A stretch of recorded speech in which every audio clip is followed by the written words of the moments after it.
Greetings everyone and welcome back. This is Marco and today I want to talk about why I just bought a 13 years old DSLR. Yes, we are still in the same studio, it's just a different, messier side of it. I just want to, try something different, and this is a more informal video, so who cares? So this is a Pentax KR, a digital single lens reflex camera from 2010, so it is 13 years old. Why did I buy it? You all know that I have a few Pentax lenses. You can see the 70-200 here. We have the 50, 1.7 and 1.4, the 135, 3.5, and the 28. These are the 50s, those were the 28s, the 28, 2.8 and 3.5. I don't have the 200 anymore because it was just not on par with the rest of the lenses, so I sold it. And same goes for the 35-105. That wasn't even mine, it was friends of mine who asked me to sell it. And the 28-80, again, didn't care about that lens and it was kind of not working properly.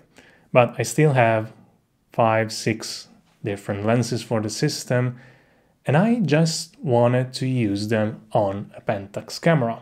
Now, I do have the Pentax P30 here, the analog camera, but it doesn't work properly. I don't know what's wrong with it, but it doesn't work properly with older lenses. It only works with F and A series lenses, and the only F series lens that I have is the 70-200.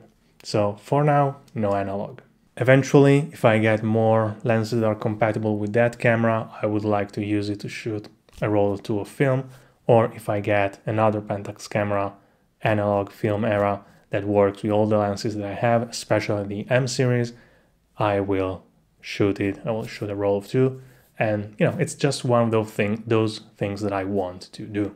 But in the meantime, I got this digital camera, and I don't like DSLRs. I'm okay with old single lens reflex cameras, the analog cameras, because they're analog. They are simple, they are all manual, they work fine. Even the more modern ones with autofocus and auto features are kind of more simple and more efficient than, early 2010s era digital SLRs. But the digital versions I don't like because they're clunky and they're not as refined as newer cameras like the one I'm using right now, or mirrorless cameras in general that I much prefer compared to reflex cameras. And they're just, again, not all the way there, but they're not all the way analog either. Still, I wanted to shoot these lenses natively on their system. I cannot afford a full frame, more recent Pentax camera, but this came up used near me for 80 euros, so I decided to give it a try. I will have to get used to using this lens, and I already know from the little bit that I've used it that, again, it's not all the way there. It's either all the way auto or partially manual. Even when it is in full manual, it's not really full manual. It's kind of odd, but I still want to give it a try. And for those of you who are not familiar with Pentax and Asai Pentax, the reason why I wanted to shoot these lenses with a digital camera is because Pentax managed to keep the same K bayonet mount for like 40 plus years. So these lenses are from what, like 70s, 80s, and this camera is from 2010, and they still use the same bayonet mount. I can literally swap this Samsung the Xenon kit lens with autofocus and everything and put on one of my M series lenses, and they just work.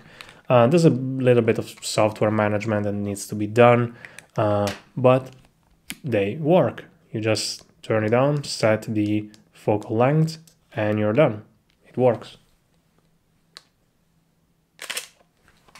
Now, it's autofocus. The focusing, it's gonna be a mess because I have to get used to it or use live view mode. Live view is much more precise, but it doesn't have a split prism or anything.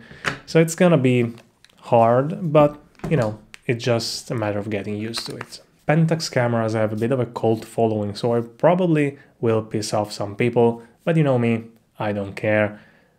What I care about is to try this, to experience this, to experiment a little bit with this, and you know, just see how it does, see how old Pentax lenses perform on a non-analog, on a digital Pentax camera.